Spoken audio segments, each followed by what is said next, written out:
bahasa sehari-hari saya selalu bilang hati ini adalah hotel bintang 5. Hotel bintang 5 yang ditempati dulu full 100 tempat tidur. Penuh, nah geser, Bu, penuh hotel bintang 5. Silakan bergeser ke hotel Melati, kapasitas 1.500 tempat tidur. Kalau makanannya masih banyak, gimana nih? Otot sudah penuh, nah akan digeser ke lemak. Lemak ini hotel kelas Oyo Pak, tak terbatas. Mau 5.000, 10.000 ditampung semua. Bagaikan pengungsian gitu ya, tak terbatas, semuanya diterima di situ. Nah itulah sehingga tubuh kita itu bisa menjadi gemuk, normal atau kurus oleh karena penempatan dari. Nah, bagaimana triknya? Hati itu begitu kita pakai bekerja, maka hati akan dipakai duluan, Pak. Dipakai terlebih dahulu. Kita berjalan, berpikir saja, ngambilnya dari hati. Jadi kita mikir, ini hari ini mau melakukan apa, gitu ya, ada masalah apa, itu proses berpikir ngambilnya dari hati 100. Ya. Nggak cukup, dia akan ngambil dari otot dan dari tempat lain. Ya. Nah, kalau hati ini kosong, sudah kosong, maka tubuh akan mengisi lagi 100 lagi. Makanan yang kita makan tuh hati udah kosong nih. Si makanan bilang, isi lagi hati yuk, karena dia udah kosong, karena udah dipakai. Nanti dipakai lagi. Nah, kalau hati ini dipakai bersamaan dengan aktivitas olahraga, maka yang akan kosong adalah hati dan otot. Ya, hati dan otot, Pak Jonan. Jadi, olahraganya berapa kalori? Kalau untuk olahraga jogging aja Pak, 1 jam paling habisnya 400 kalori. Udah capek kita itu. Ya, jadi hanya 400, 100 tambah 400 totalnya 500. Maka kita 700. Otomatis sisanya akan ke lemak, disimpan lagi. Jadi makin jarang kita berolahraga, makin jarang kita bergerak, maka kapasitas otot ini makin hari makin tetap stagnan, tidak berubah, penuh. Jadi makanan mau datang, Mas otot, kamu kan bisa nampung 1.500, saya datang nih 2.000. Oh iya, kamar kosong tinggal 100. Nah, isi 100, sisanya ke. Jadi begitu. Nah, penting mengerti ini karena gula darah itu bukan hanya sekedar penyakit kadar gula tinggi, Pak, tapi sangat menentukan postur tubuh kita, bentuk badan kita, sama kualitas hidup kita. Ya, inilah gula darah. Jadi gula darah ini bukan hanya sekedar manis, bagi dari makanan, tidak, panjang sekali ceritanya. Ya. Nah, sekarang bagaimana caranya? Kalau dalam program untuk mengecilkan lemak, menurunkan lemak, itu yang penting adalah mengendalikan jumlah makanannya, ya, sama mengendalikan aktivitasnya di sini. Ya. Ya. Nah, kemudian bagaimana dengan otot? Otot ini bisa kita perbaiki dengan menambah jumlahnya dari hari ke hari. Kalau otot kita tambah jumlahnya, Pak Bu, ya, nanti kapasitas ototnya akan nambah, bisa jadi 1.800. Jadi daya tampungnya jadi lebih bagus, sehingga yang dari lemak akan pindah ke otot. Seperti itu. Jadi jangan sampai kita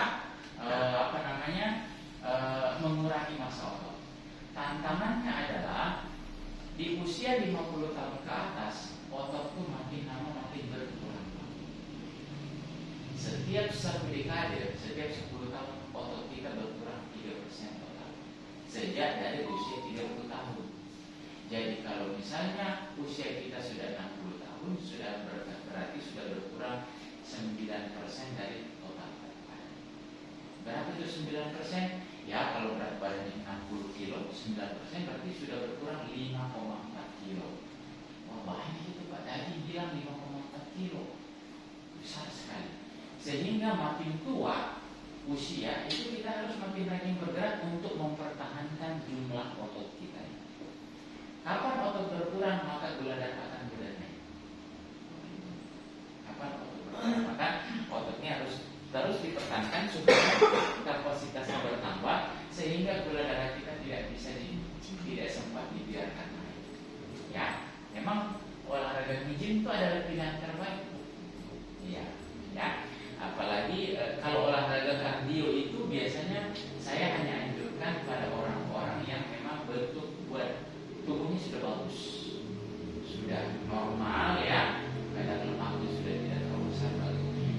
Ya, jadi sebentar kita simak olahraga. Nah, bagaimana dengan hormon? Hormon yang menentukan dalam pengendalian gula darah itu adalah hormon yang namanya insulin dan glukagon. Kita hanya kenal ini ya. Glukagon itu jarang kita tahu. Nah, insulin ini adalah hormon penyimpan. Makan, simpan.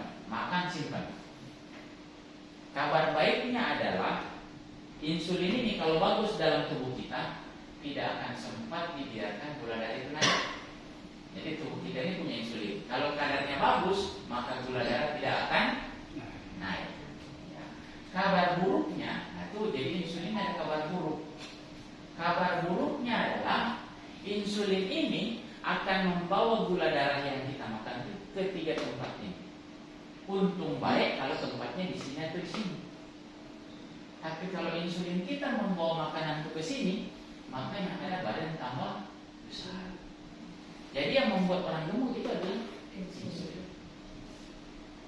Di rumah sakit Pak, ya, jadi kalau ada orang yang diabetes masuk rumah sakit, itu pasti dikasih obat untuk menurunkan gula yang kerjanya mirip insulin.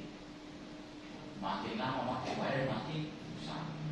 Nah itu obat diabetes. Kenapa dia makin besar? Karena tidak ada edukasi untuk olahraga. Gitu. Kalau misalnya seorang penderita diabetes, ya, kemudian dia konsumsi obat gula, kemudian atur pola makan, bisa jadi dia tidak perlu obat diabetes, karena sudah bisa dikendalikan sendiri. Nah, hormon ini apa yang berperan di sini? Apa yang bisa kendalikan? Ini yang bisa kendalikan namanya vitamin dan mineral. Vitamin dan mineral yang bisa mengendalikan hormon itu ada di dalam shake. Jadi shake inilah yang didesain sedemikian rupa supaya dia memiliki kelengkapan vitamin mineral, supaya insulin kita bagus. Di satu sisi kita sangat senang insulin bagus ya, tapi di sisi lain itu kita harus waspada. Kenapa? Karena kita harus tahu ini sebentar kalau saya minum shake ini turun saya punya kadar gula, normal gula darah saya, tapi kemana perginya? Kita harus tahu bahwa dia akan perginya ke sini, dan ke sini. Kalau kita tidak atur pola makan, maka dia akan kebanyakan di sini. Tapi kalau kita atur pola makan, dia akan ke sini, dan yang di sini tidak bertambah. Nah, sekarang bagaimana caranya supaya kadar gula darah yang kita kendalikan itu bisa menurunkan lemak? Jadi kita kendalikan gula darah itu dengan menciptakan yang namanya rasa kenyang. Kenyang itu Pak, itu ada 2 tempatnya. Ada di perut, ada di otak. Kalau di perut itu hubungannya dengan volume makan. Kalau di otak hubungannya dengan komposisi makanan.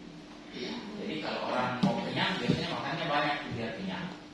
Tapi ada orang terutama dengan pola makan dari herbal ini, kita bisa kenyang walaupun perut tidak penuh. Kenapa? Karena kita penuhi komposisi. Komposisi apa yang bisa mengenyangkan? Yang pertama itu adalah protein, terutama dari kategori isolat protein. Dan di sini isolat protein namanya Pak Joni ya, Bu ya. Di sini isolat protein. Kemudian kelengkapan vitamin, mineral, dan air serta serat. Jadi ada 5 yang bikin kenyang. Kenyangnya di otak. Jadi kenyang di otak itu walaupun perut kita ini tidak penuh, tapi kita merasa kenyang. Kenapa? Karena lengkap komposisi. Ya. Nah, kemudian, saya tidak bisa, masih terbiasa perut saya dengan volume yang banyak. Bisa. Entah kita tambah shake-nya menjadi 2 gelas, ataukah kita perbanyak konsumsi air putih. Karena air putih itu akan memenuhi volume lambung kita sehingga dia jadi kenyang. Jangan diisi lontong, tabak, tengah malam, mie goreng, misalnya kan. Nah, itu bukan kenyang hakiki. Kenyang hakiki itu adanya di otak kita. Jadi mainnya di komposisi makanan. Ya. Nah, kalau kita berhasil kendalikan kenyang dengan pola makan yang sudah kita ajarkan di sini, maka lemak akan dibakar sedikit-sedikit pindah ke sini. Sedikit-sedikit pindah ke sini. Sedikit, akhirnya yang di lemak akan berkurang. Jadi ceritanya ini, saya tidak cerita penyakit gula darah ini. Saya cerita pengendalian gula dalam hal hubungannya dengan pengelolaan kadar lemak. Nah, kalau tentang penyakit gula itu nanti pada sesi berikutnya. Ya, ini memang hanya untuk pengendalian kadar lemak. Nah, sekarang bagaimana dengan olahraga? Olahraga Bapak Ibu ya, kalau kita berolahraga itu yang kita butuhkan yang pertama adalah energi atau nutrisi untuk bisa beraktivitas. Sehingga dianjurkan sebelum olahraga itu makan dulu, sarapan dulu. Jadi sarapannya kalau saya setiap pagi minum shake dulu, baru saya ke fitness center.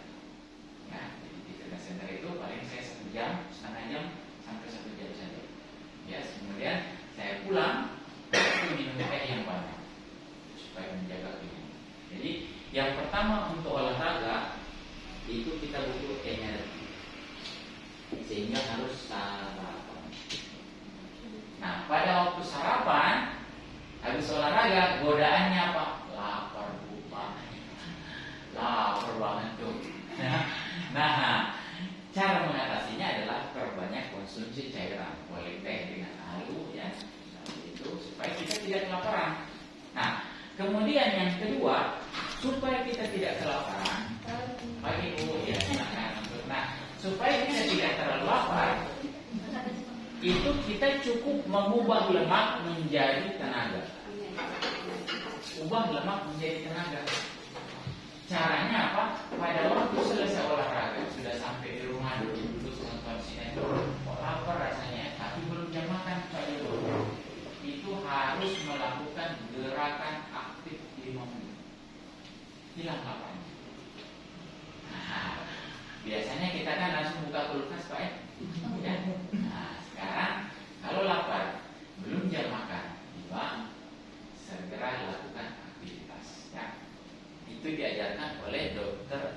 Louis Graham dari Amerika. Dia dokter ahli gizi yang mengajarkan bagaimana pengendalian rasa lapar tanpa perlu makan. Yang pertama minum air, dicampur dengan teh dan lidah buaya, kemudian melakukan gerakan. Gerakan apa yang dianjurkan? Yang paling ringan adalah jalan kaki, muter-muter aja 5 menit, muter-muter selesai. Ini lidah buaya, ya. Jadi muter-muter selama 5 menit selesai. Cukup 5 menit. Karena kalau lebih dari 5 menit kata dokter Willy Graham capek. Ya, sehingga gerakannya tidak boleh bikin capek. Harus gerakan ringan tetapi aktif. Hanya 5 menit dianjurkan, tidak lebih dari itu. Bagaimana dengan saya tidak punya waktu 5 menit misalnya. Silakan lakukan gerakan yang biasa diajarkan di tempat-tempat fitness. Namanya squat. Ya, squat itu adalah olahraga yang gerakan yang menghilangkan kantuk dengan cara mengubah lemak menjadi energi sehingga kita tidak. Bu Barbara tahu squat ya? Belum pernah lihat? Squat itu jongkok berdiri. Nah, jongkok berdiri. Ya. Cara jongkoknya gampang, kita cukup jongkok begini, kemudian naik lagi. Mudah ya, jongkok, naik. Rasakan bahwa otot kita di sini nih terasa tarikannya. Ya, jongkok, berapa kali? 20 kali, selesai. Hilang ngantuk. Hilang apa? Hilang ngantuk. Kalau lutut mulai sakit benar. Kalau yang pakai itu, kalau lutut bermasalah bukan itu gerakannya. Kalau gitu kan ya. Jadi kalau misalnya Ibu Barbara bermasalah di lutut, pilihannya jangan squat. Oh, jangan itu. Ya, Oke. ya. Tapi gerakan lain yang repetisinya itu sampai 20 kali, tetapi tidak melibatkan lutut, bisa tangan, ya, atau punggung. Ya, tapi yang penting ototnya diaktifkan. Karena kita harus aktifkan otot ini supaya lemak menjadi tenaga, supaya lapar dan ngantuk hilang. Ya, jadi Bapak Ibu tahu kan kerja saya di rumah sakit apa? Sebagai dokter anestesi. Kerja saya Pak membius pasien. Silakan. Ya silakan Mas Ibu. Kerja saya membius pasien. Bisa Pak Jo membayangkan kalau saya membius pasien, pasiennya tidur, saya juga tertidur. Ini yang membius sama yang dibius yang mana? Nah, kalau saya sudah mengantuk itu pasti saya minta izin sama dokter bedah. Maaf saya keluar sebentar ya. Saya ke kamar mandi. Squat dulu Pak 20 kali. Habis segar minum air putih, lanjut lagi bekerja. Jadi seperti itulah kegiatan saya sehari-hari di rumah sakit. Ya, karena memang kerja saya nggak boleh ngantuk, nggak boleh ngantuk. Ya, karena kalau ngantuk tuh ya nggak bangun-bangun karena pasien saya. Tugas saya menidurkan dan membangunkan. Ya. Nah, jadi seperti tadi malam itu ada 8 operasi di rumah sakit sana. Saya bilang ini dokter bedah nggak tanggung nih, mentang-mentang baru pulang dari liburan, ya ajarnya kita 8 operasi. Dia penting Pak. Yang kerja operatornya dokter bedahnya ada 4 orang. Lah saya yang bius sendiri dari pagi sampai tengah malam nggak pulang-pulang. Jam 12 saya pikir aduh ini daripada oleh di jalan mending saya tidur di rumah sakit. Ya. Jadi seperti itu. Itu adalah banyak trik, salah satu trik yang bisa kita lakukan. Sehingga dengan demikian kita tidak tergoda untuk makan banyak, tetapi tidak kelaparan dan tidak mengantuk. Ya, saya ulangi lagi. Kalau misalnya kita lagi mengantuk, belum jam makan, yang pertama adalah apa tadi? Minum air putih. Mau langsung squat ini bahaya. Karena kita lapar itu kadang-kadang butuh volume perut. Jadi air putih yang diminum dulu. Boleh ditambah teh dengan halu. Ya. Kemudian baru gerakan squat. Ya, karena kalau nggak mau squat, misalnya kayak di Barbara sakit lututnya, jalan aja muter, kita 5 menit, tidak berhenti, boleh pelan, boleh cepat, yang penting tidak boleh lebih dari. Ya. Nah, kemudian kalau olahraga, ini dia. Olahraga itu yang dibutuhkan energi, sarapan. Yang kedua itu selain energi butuh yang namanya oksigen. Yang membakar lemak kita Bu adalah oksigen, bukan kompor. Yang membakar lemak kita adalah oksigen. Sehingga orang-orang yang masih sangat gemuk itu saya tidak menganjurkan olahraga kardio, karena pada waktu olahraga kebutuhan oksigennya tinggi sekali sampai dia ngap-ngapan gitu ya. Sehingga memang olahraga pembentukan yang melatih otot ini yang lebih diutamakan. Kalau yang badan sudah bagus, itu kebutuhan oksigennya tidak besar lagi, jadi tidak ngap-ngap pada waktu tarik nafas pada bawah. Jadi olahraga kardio itu memang tidak saya sarankan pada BMI di atas 28 ya. Jadi kalau indeks massa tubuh di atas 28 memang kalau badan gemuk itu enggak. Ya. Kalau ini kan dia lagi sama personal trainer. Ya. Apa di mana anunya? Selfit ya. Selfit ya. Selfit mana? Bintaro. Gitu ya. Memang tinggalnya di Bintaro orang ini. Ya. Saya Semangat. pernah 1,5 tahun di Selfit, jadi saya tahu lah cara personal trainer di sana ya. Saya sendiri melihat kadang-kadang yang penting asal latihan aja gitu kan. Pada sebenarnya ada otot-otot tertentu yang harus dilatih personal trainer. Nah, saya lebih terkesan sama personal trainer di fitness coach itu kelasnya agak lebih bagus dari selebriti. Tapi yang penting ini kan tahu nih penting kardio itu tidak boleh lebih dari 20% dalam setiap sesi latihan. Ya, jadi kalau 20% akan menguras stamina dan membutuhkan oksigen terlalu besar. Gitu. Nah itu dihindari. Kenapa? Pada waktu kita tarik nafas itu terlalu kencang pada waktu kita olahraga, maka terjadi yang namanya kelebihan oksigen dalam darah. Itu berakibat pada vasokonstriksi atau penyempitan pembuluh darah otak. Orang bisa pingsan di situ.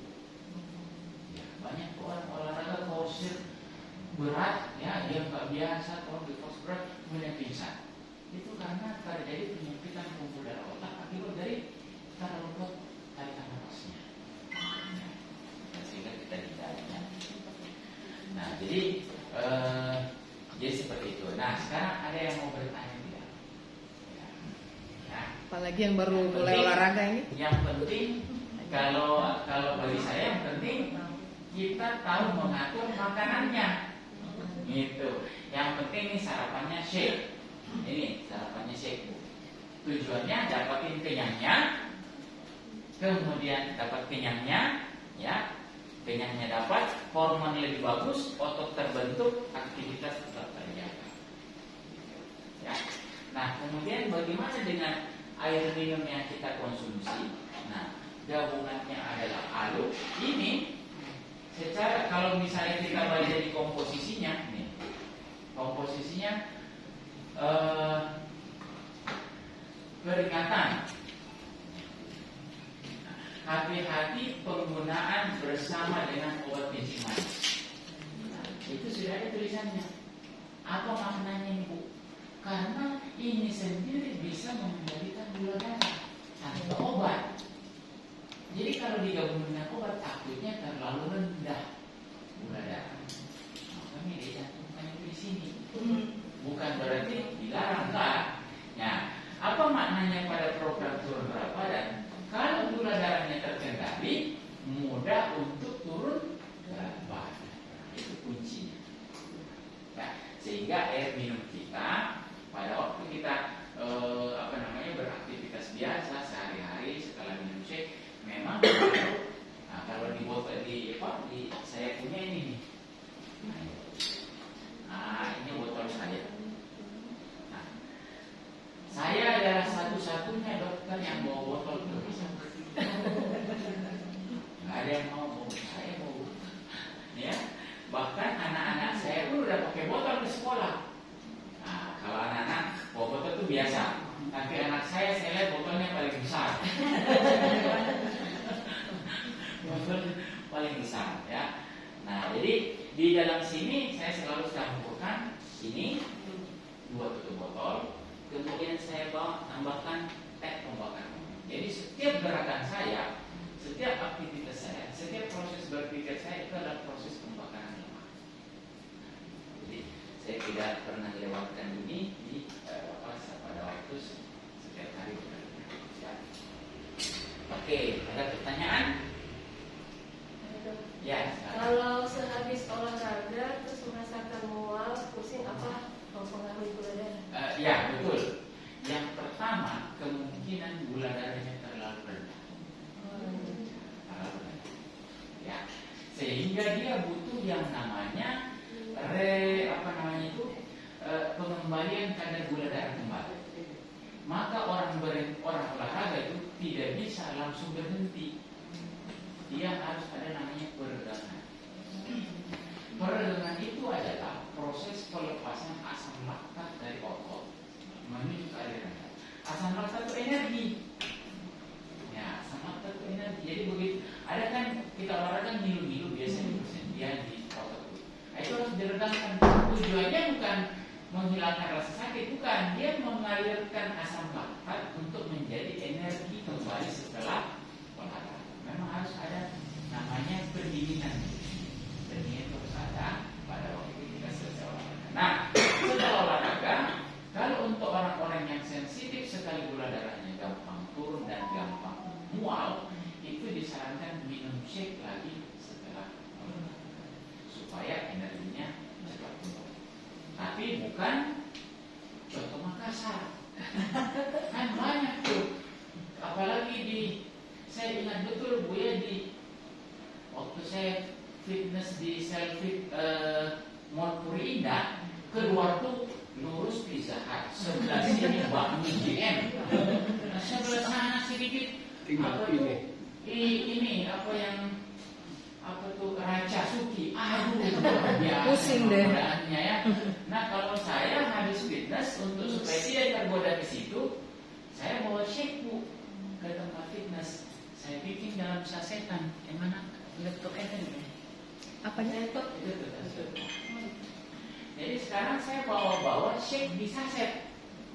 Nah, jadi habis fitness saya masukin ke botol kocok supaya mata saya tidak tergoda sama ini.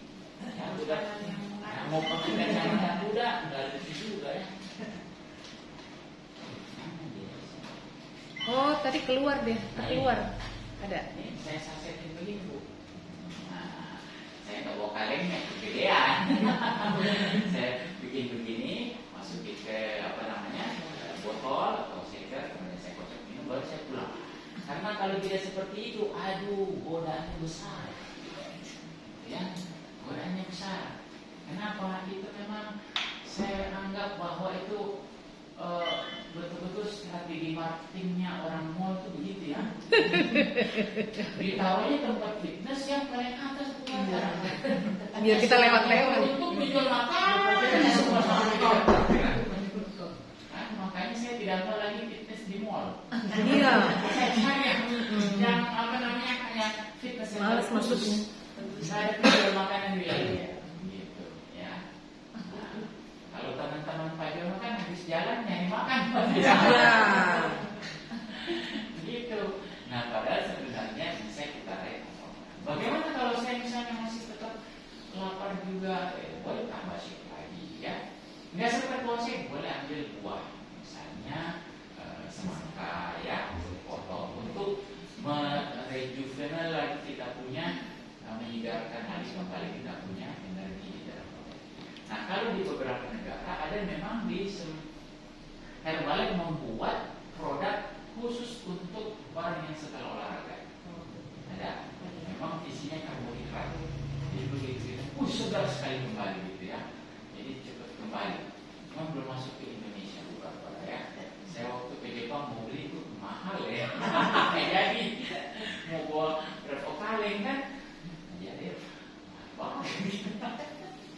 Gitu apa mereknya itu CR7. Jadi Cristiano Ronaldo punya brand gitu ya.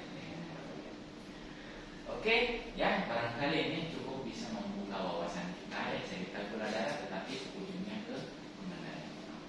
Nah, bagaimana dengan penyakit nanti? Nah, supaya kita tidak jenuh. Nah, kalau terlalu banyak diisi full ya. Minggu depan mungkin saya tidak sempat karena harus ke Palangkaraya. Saya harus ngasih materi di Palangkaraya. Mungkin kalau bisa nanti saya akan mungkin bisa lihat hari Sabtu. Ke Palangkaraya tanggal berapa ya? Hari apa? 13 pulang Pak 15. Dok, Ya. berarti kalau misalnya dia udah minum obat gula darah, Ya. kan biasanya kan sebelum makan tuh. Ya. Berarti nggak kalau minum anu lagi gimana? Yang penting waktu minum obat gula harus ada nasi.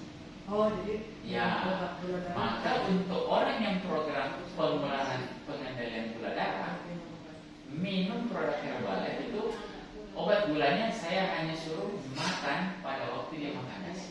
Kalau misalnya sehari 3 kali. Hanya 1 kali. Oh, jadi yang Obat pagi. gulanya saya tidak kasih pada waktu Pagi nggak usah siang. pokoknya tidak ada nasi dia makan, tidak ada gula. Obat gula. Kenapa? Kalau obat gula dimakan tanpa ada nasi itu anjlok gula sekali. Maka orang yang program untuk pengendalian gula darah minum produk Herbalife, obat gulanya saya geser hanya 1 kali sehari. Tetapi harus minum. Tetapi hanya ikut dimakan nasi saja. Nah, biasanya tuh orang yang mau naik berat badan lebih enak karena makan nasi 3 kali, minum shake 3 kali, minum obat juga 3 kali seperti biasa, tidak ada masalah. Tapi kalau yang mau program turun berat badan, nah obat gulanya hanya sekali. Oke, jadi gula darah ini juga akan berkaitan dengan daya tahan tubuh. Orang yang gula darahnya tinggi tidak terkendali, daya tahan tubuhnya terlemah sekali.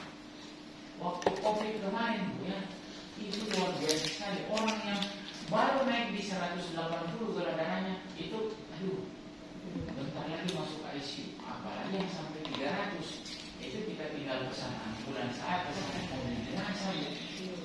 Di sini rekor saya itu ICU saya itu luar biasa, waktu itu 11 meninggal satu hari. Satu hari. Itu mobil jenazah udah antri di depan. Saya keluar dari rumah sakit, Mas ngapain di sini kan ada yang meninggal? Aduh sebentar lagi juga ada. Sadis. Petunjuk. Paling banyak itu di depan medical saya itu antri mobilnya, karena dia dekat ke Bakti Asa, ya asli dekat ke Bakti Asa, dekat ke parkirnya di situ. Aduh, bentar juga ada lagi gitu. Hampir tiap hari meninggal tuh. Dan semua 90% meninggal itu karena gula darah tinggi. Nah, gula darah tinggi itu ini disuka banget oleh virus. Nah, dia betah tinggal lama-lama. Nah, makanya waktu COVID kemarin, nah, minum shake ini anjurannya berapa Bu? 1 kali 2 hari. Nah, 10 gelas per hari. Nah, itu 3 hari negatif biasanya. Nah, itu istri saya pun positif. 3 hari negatif. Minumnya 1 kali 2 hari. Ya, tapi sih. Tapi saya nggak mau bawa dia ke rumah sakit karena di rumah sakit crowded betul. Ya, jadi saya tidak. Jadi sangat membantu yang namanya daya tahan tubuh. Ya. Oke, kalau nggak ada pertanyaan, ya barangkali kita cukupkan sekian. Khusus dalam hubungannya dengan produk itu yang memang secara langsung bisa mengendalikan gula dan mengendalikan kadar lemak, ini adalah shake, kemudian ini.